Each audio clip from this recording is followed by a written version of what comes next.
I'm always good at recapturing labels, so let me recapture the label. There's a transfer working group that the NCAA has appointed. Ross Bjork at Ole Miss is a member of that transfer working group.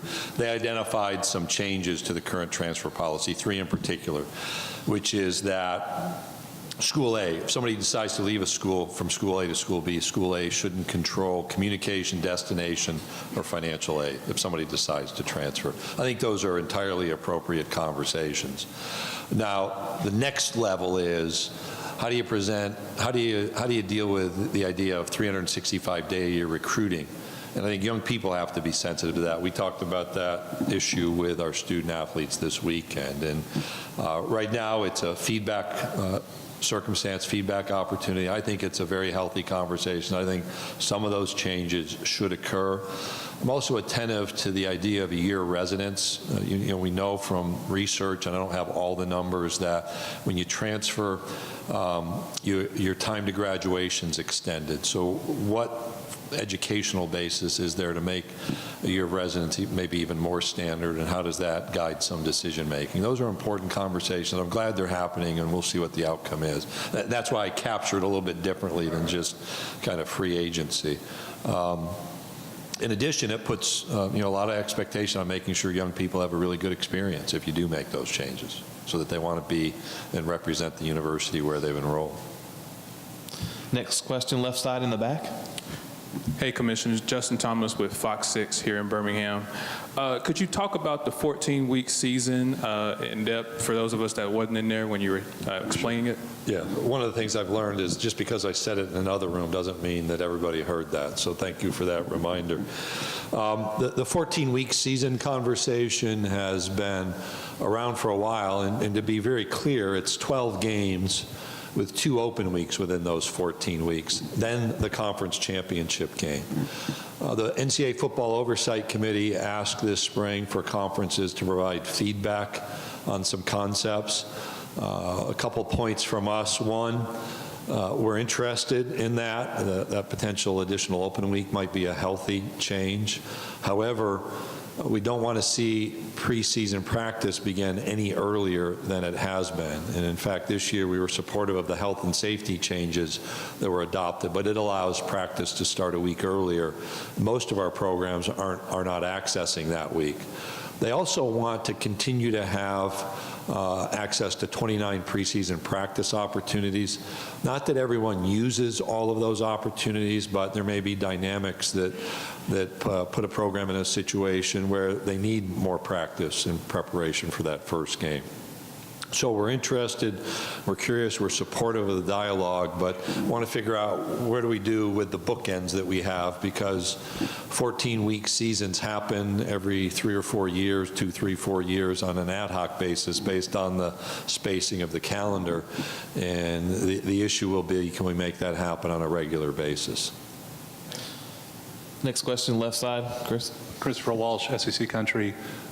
Does the SEC have a stance or position on the California law that doesn't allow state-sponsored travel into states like Alabama now and Kentucky?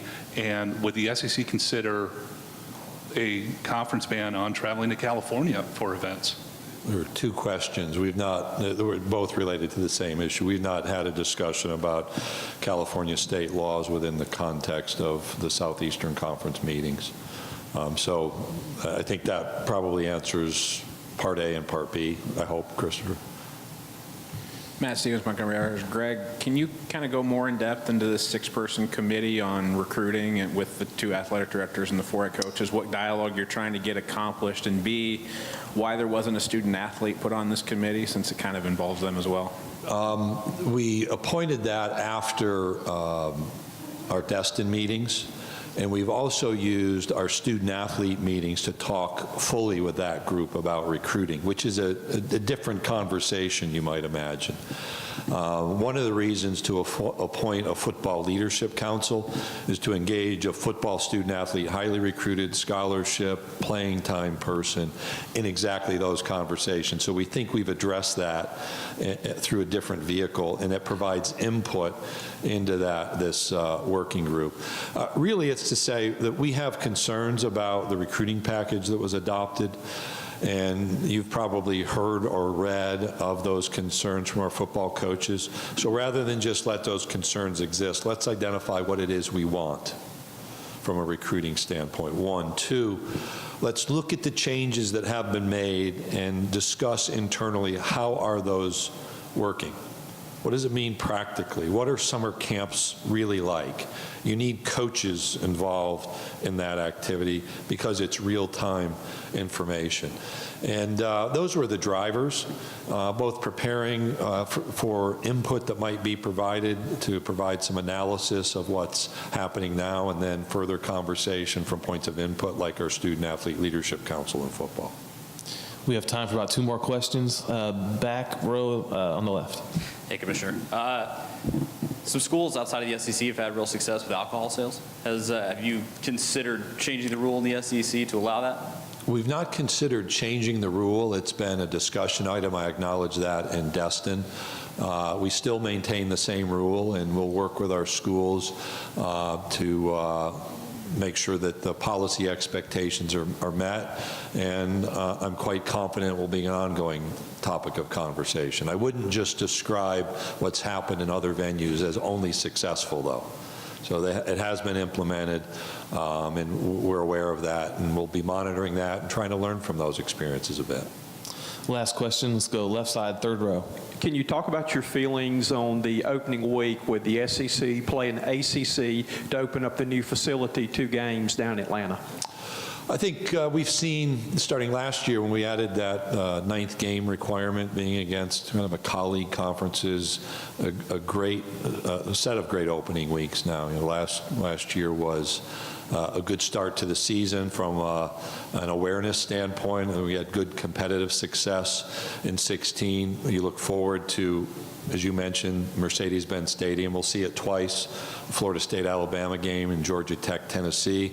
That's a good experience for our teams and the focus around those games. But then you've got LSU and BYU in Houston, Florida and Michigan and Dallas, Texas A&M's out in LA playing UCLA, North Carolina State and South Carolina and Charlotte on kind of those unique games, unique venues. And then there are other non-conference games. We've got Georgia Notre Dame in September. We've got Arkansas and TCU, and I could go on, but I haven't memorized all of those. Kansas State comes to Nashville. This is when people tell me don't do this because you get in trouble.